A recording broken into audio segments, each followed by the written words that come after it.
अदालत ने केस की समाअत 1 मार्च तक मुलतवी कर दी है। बहुत शुक्रिया मंसूर ज़िया, तफसीलात से आगाह करने के लिए। गुलिस्तान जौहर में चाइना कटिंग का मामला, chief justice Sindh high court justice Sajjad Ali Shah की जानिब से रिमार्क्स दिए गए हैं कि शहर को इमारतों का जंगल बना दिया गया है। साथ ही बरहमी का इजहार करते हुए कहा कि एडवोकेट जनरल साहब देखें, ये है हुकूमत सिंध का हाल। फिर कहते हैं चीफ जस्टिस हमारे पीछे पड़ गए हैं। साथ ही आपको ये भी बताएं कि आज सिंध हाई कोर्ट में समाअत के दौरान director anti corruption Ghulam Qadir Thebo और डीआईजी ईस्ट को भी तलब किया गया और director anti corruption Ghulam Qadir Thebo अदालत में पेश भी हुए। इस वक्त हमारे साथ मौजूद हैं दरख्वास्त गुजार जमील बलोच साहब। इनसे कुछ मजीद बात करते हैं। बहुत शुक्रिया जमील बलोच साहब, मेट्रो वन न्यूज को अपना वक्त देने के लिए, and welcome to news room at 12। बताइएगा कि आपकी जानिब से दरख्वास्त जमा कराई गई, लेकिन साथ ही ये भी कहा जा रहा है कि आपको हिरासा किया जा रहा है, क्या पूरी तफसीलात हैं?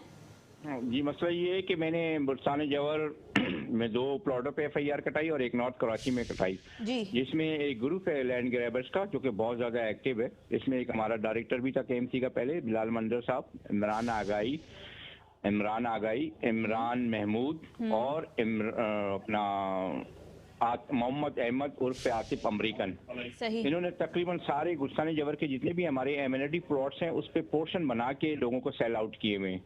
जब हमने इनके खिलाफ एफआईआर काटा तो हमें मुख्तलिफ जगहों से टेलीफोन आते रहे और धमकियां देते रहे, और यहाँ तक कि रात को मेरे पास ये मैसेज चला था कि जमील भाई आप घर में आराम से सोइएगा, कैसा ना हो कि आपको कोई आकर ले जाए घर से। तो इस सिलसिले में फिर मैंने आज सुबह चीफ जस्टिस साहब के पास जाके सारी बात बताई कि मेरे साथ तो ये मसला है, हम काम कैसे करें और कोर्ट के ऑर्डर की इम्प्लीमेंटेशन किस तरह करें।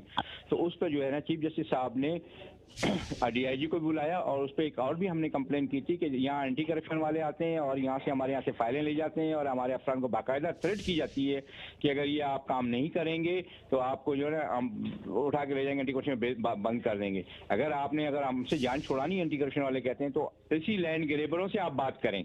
यानी इतने असर रसूख वाले हो गए हैं ये लैंड ग्रेबर कि हमें मुख्तलिफ गवर्नमेंट की एजेंसी से ही हमें दबाया जा रहा है, जिनको गलत काम के लिए गवर्नमेंट एजेंसीज को इस्तेमाल किया जा रहा है। सही। अच्छा जमील बलोच साहब भी बताएगा कि जैसे कि आपने कहा आपको धमकियां मौसूल हो रही हैं, आपने नाम भी लिए हैं, आतिफ अमेरिकन, इमरान आगाही, बिलाल मंजर, ये लोग कितने अरसे से आपको हिरासत कर रहे हैं? धमकियां कितने अरसे से मिल रही हैं?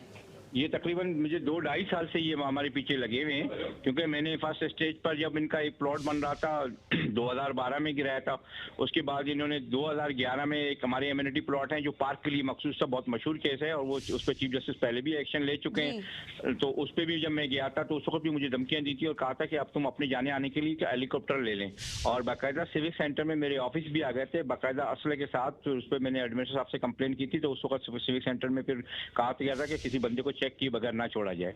तो ये बहुत पावरफुल माफिया है और इसके साथ पूरी गवर्नमेंट की मशीनरी भी लगी हुई है, जो हमारे गवर्नमेंट के करप्ट लोग हैं वो भी इनके साथ मिले हुए हैं। ठीक है, बहुत शुक्रिया जमील बलोच, दरख्वास्त गुजार इस वक्त हमारे साथ मौजूद है। कहना उनका यही था कि तकरीबन 2-2.5 साल से उन्हें मुसलसल धमकियां दी जा रही हैं कि हमारे पीछे ना पड़ा जाए वरना उनकी जान को भी खतरा हो सकता है। This segment is